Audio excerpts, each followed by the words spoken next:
So synthesis of amlodipine, uh, it begins with the starting material, that is the ethyl 4-chloroacetoacetate. So this is the starting material, one of the starting material, ethyl 4-chloroacetoacetate. So this is acetoacetate is the compound, and to this you have the chloro group. Okay, and it is like ethyl acetoacetate. Okay, this is acetoacetate, and this is ethyl, and this is chloro. Chloro, ethyl 4-chloro, that is fourth position. 1, 2, 3, 4. Fourth position. This is 4-chloroacetoacetate. So this reacts with the 2-azidoethanol. So, and the formed compound is ethyl 4-2-azidoethoxy acetoacetate. So it's just a addition product. So where the this Cl and this H is lost as HCl. Okay, so minus HCl, and this is the addition product, right? And then coming to the next step, in the second step, to the formed first product, we are going to add 2-chlorobenzaldehyde.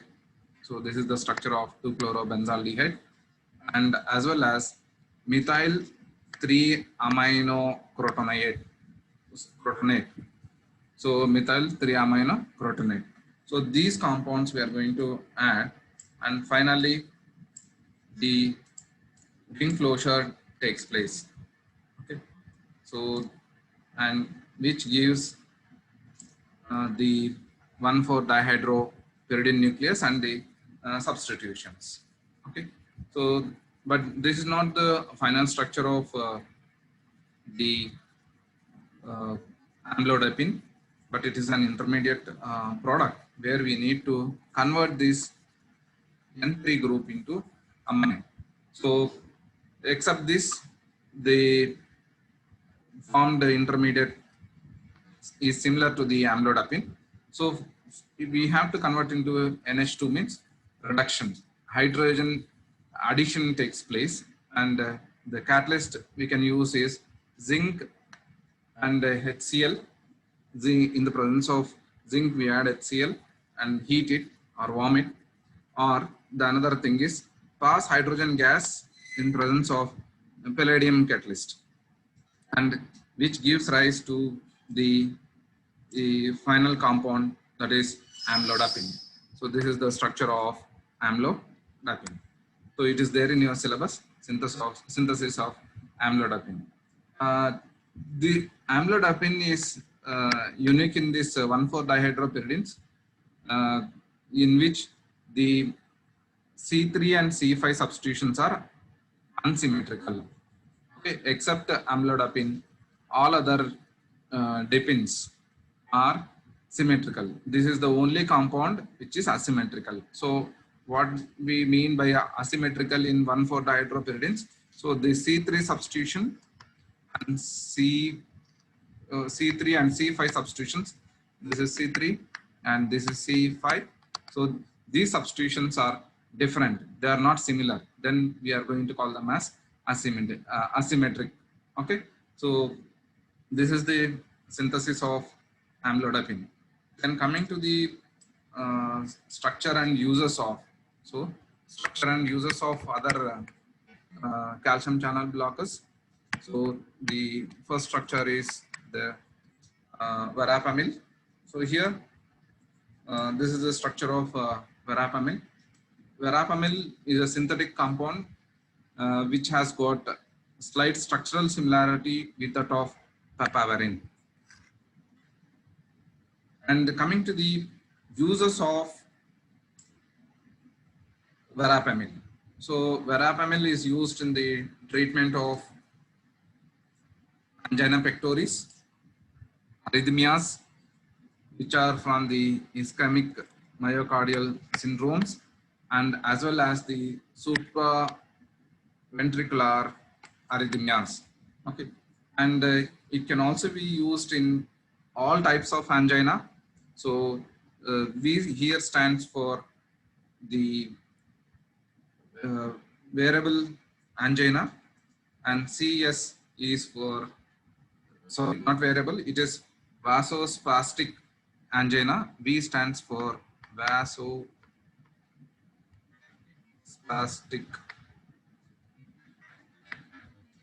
angina. So there are three types of angina as we have seen.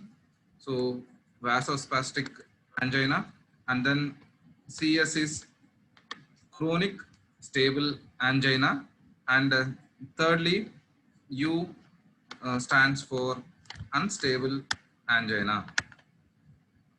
Unstable angina. Okay. Apart from the all types of angina, that is the vasospastic angina and chronic stable angina and unstable angina, it can be used in the treatment of hypertension, in the treatment of atrial fibrillation or flutter, or in the treatment of PSVT, that is paroxysmal supraventricular tachycardia. Supraventricular tachycardia. So these are the uses of the verapamil. Then coming to the nifedipine. So nifedipine is used in the treatment of angina. That is only two types of angina, that is vasospastic angina and as well as the CS, that is chronic stable angina and as well as hypertension. So these are the uses of the nifedipine. Then coming to the uh, structure and uses of the last compound in this calcium channel blockers is diltiazem. So this is the structure of the diltiazem. And coming to the uses, it is used in the two types of angina, that is vasospastic angina and then chronic stable angina. And apart from that, it is also used in the hypertension, treatment of hypertension, then atrial fibrillation or flutter. So this is the where we can use the uses, that is the uses of all three types of calcium channel blockers. Then coming to the other class of agents, that is antithrombotic agents. Okay. So here we will see what are antithrombotic agents and the examples of antithrombotic agents. So the classes of drugs which are used as antithrombotic agents are, the first example is acetyl salicylic acid. Okay, so acetylation of salicylic acid will give the aspirin. So the structure of salicylic acid, we can say that it has got a benzene nucleus, and the carboxylic acid group and OH group are ortho to each other. So how do we get aspirin? Upon acetylation is nothing but the OH group is acetylated here and converted into OCOCH3, that is acetyl group, right? So antithrombotic agents, it is the first drug, that is the aspirin. First example is aspirin. Then we have dipyridamole. Okay, if you look into this structure, it is just a mirror image of it. So here we have the uh, two heterocyclic rings which are similar to each other. Okay. And then this is there, like the functional groups of these are substituents are repeated. Okay, so that's why dipyridamole. Okay, mole is ol is what you call the alcoholic groups. Pyrida, di is 2, pyridamole. Okay, and the substitutions on this are the ethyl alcohols. Okay, so nitrogen substituted here and here, and you have these things, substitutions. Okay, so second example is dipyridamole. And coming to the other example of antithrombotic agents, that is the clopidogrel. So this is the simple structure. So you have a fused, that is the unsaturated heterocyclic ring fused to unsaturated thiophene nucleus. So this is the thiophene nucleus added to it, and this is the substitution you have on the benzene ring and a chloro group. So this is the structure of clopidogrel. So all these drugs, that is the aspirin, dipyridamole, and clopidogrel, are few examples which are used as antithrombotic agents. So what is meant by thrombus? So thrombus is nothing but a injury caused to your blood vessels. Okay. So injury to the blood vessels will release some of the factors, that is the uh, to form the thrombi. Okay, so thrombi is nothing but the accumulation of different uh, factors and lead to formation of the plugging of the blood vessels where the injury has occurred. So if you look into this structure, then we have the mechanism of action of these antithrombotic agents. So wherever there is a injury to the cell wall, then there is a release of the factors, clotting factors, and then as well as the collagen. You have the von Willebrand factor and collagen. They go and bind to the receptors here. Okay, that is the receptor. Here is GP1.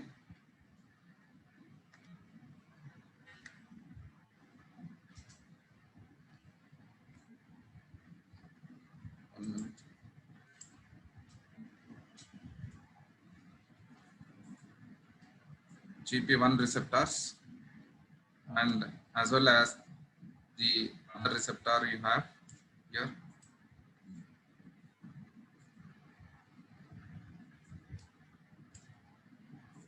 Let me enlarge it for you.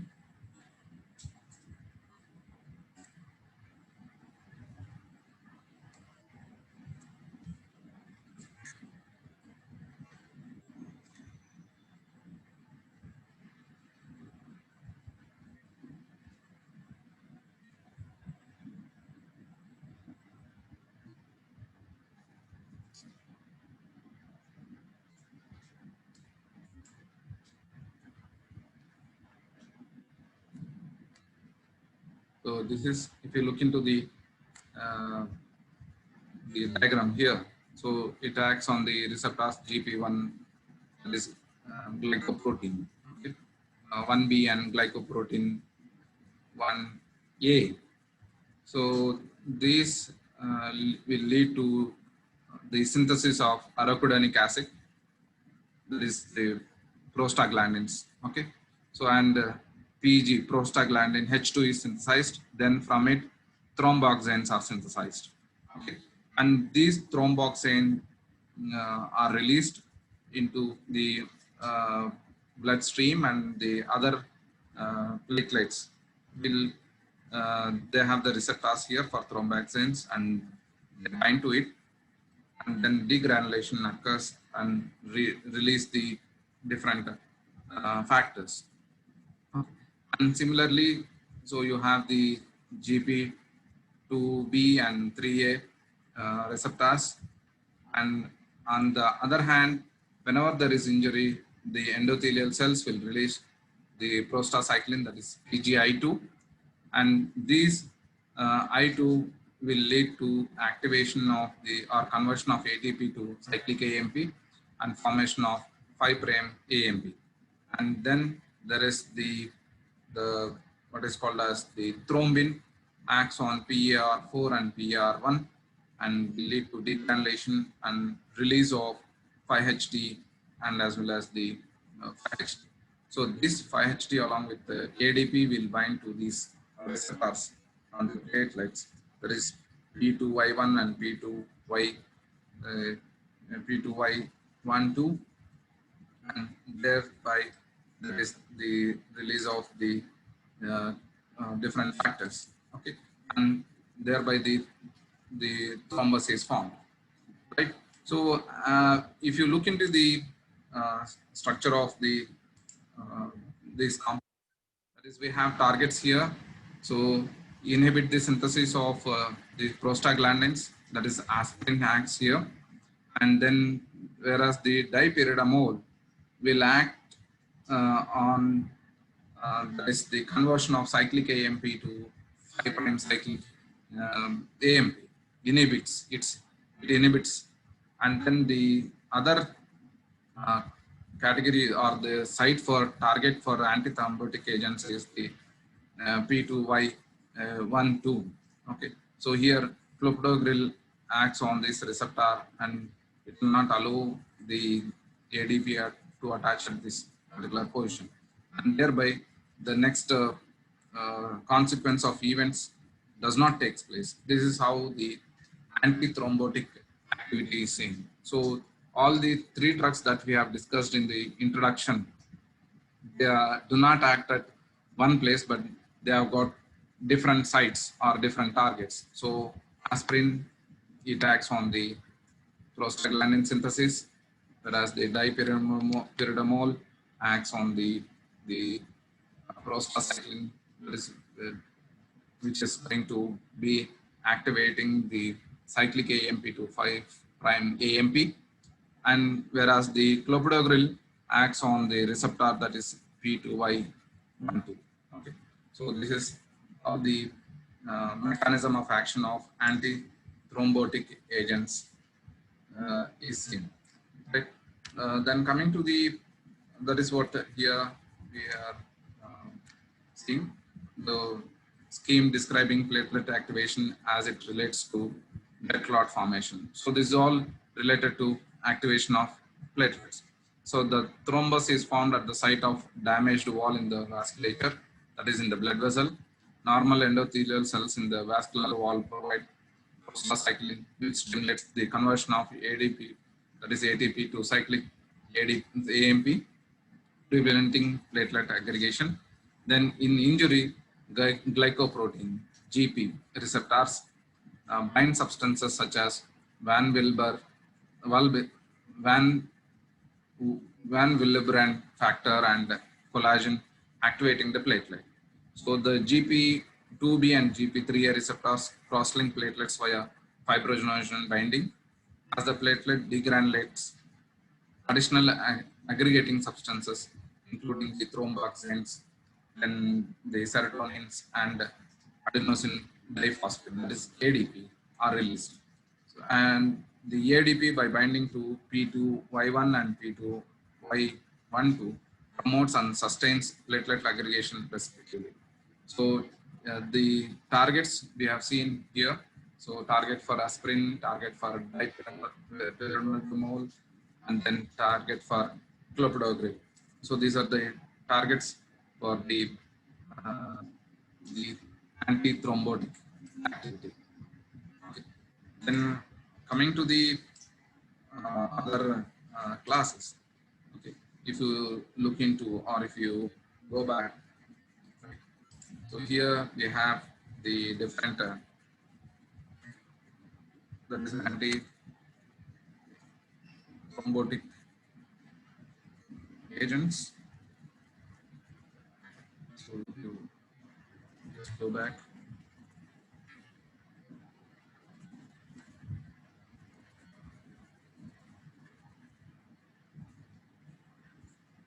So this is what the picture we have seen.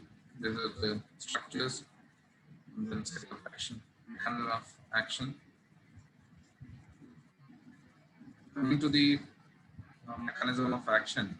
So most of the currently available antiplatelet drugs such as aspirin, dipyridamole, and the clopidogrel or the ticlopidine exert the reactions by affecting only the secondary platelet aggregation pathways. For example, aspirin inhibits the biosynthesis of thromboxane A2 in the platelets by irreversibly and permanently inactivating cyclooxygenase 1, that is called as COX1, through covalent acetylation of serine residue in close proximity to the active site of the enzyme. A cumulative inactivation effect occurs on platelets with long-term aspirin therapy in doses as low as 30 mg per day, because platelets do not synthesize new COX, that is, platelets are unable to synthesize via de novo pathway COX1 because they are unnucleated cells. Therefore, the effects of aspirin last for the lifetime of the platelet, which is 7 to 10 days. Then coming to the next slide, there is the dipyridamole. So dipyridamole interrupts platelet function through its effect on increasing cellular concentration of cyclic AMP by inhibiting phosphodiesterase. So phosphodiesterase is the enzyme which is responsible for the activation process of the CAMP, an enzyme which is needed for degradation of the cyclic AMP. Dipyridamole also may stimulate prostaglandin, that is PGI-2 release, and inhibits thromboxane A2 formation. So clopidogrel and the other drugs which selectively inhibit ADP-induced platelet aggregation with no direct action on prostaglandin production. So the clopidogrel that we have in our syllabus, so this clopidogrel has direct action on the ADP-induced platelet aggregation, so it does not interfere with the prostaglandin synthesis. Then coming to the next slide, that is COX1 inhibitor. The first thing is that it is interacting. That is thromboxane A2 is a potent vasoconstrictor as well as a labile platelet aggregation inducer. So inhibition of production of thromboxane A2 effectively blocks platelet aggregation. So for thrombi formation, platelets are very important. So we have to prevent the aggregation of the platelet. So this can be done by inhibition of the thromboxane A2. Aspirin and related analogs exhibit their effectiveness through such a blocking mechanism. So they block the thromboxane A2 and prevent the platelet aggregation. So this is the structure of the aspirin, acetyl salicylic acid. And coming to the next part, that is the aspirin is, as we know that it is a age-old drug, well-established antiplatelet drug in the treatment of the atherothrombotic vascular diseases. So wherever there is platelet aggregation, so this aspirin will lead to and that is anti-platelet aggregation drug. As stated earlier, aspirin works by its ability to acetylate and irreversibly deactivate platelet, that is the COX1, and its antithrombotic effects remains for the lifespan of the platelet, that is 7 to 10 days. Aspirin has also been shown to have other antithrombotic effects that are unrelated to its action on COX2. Okay.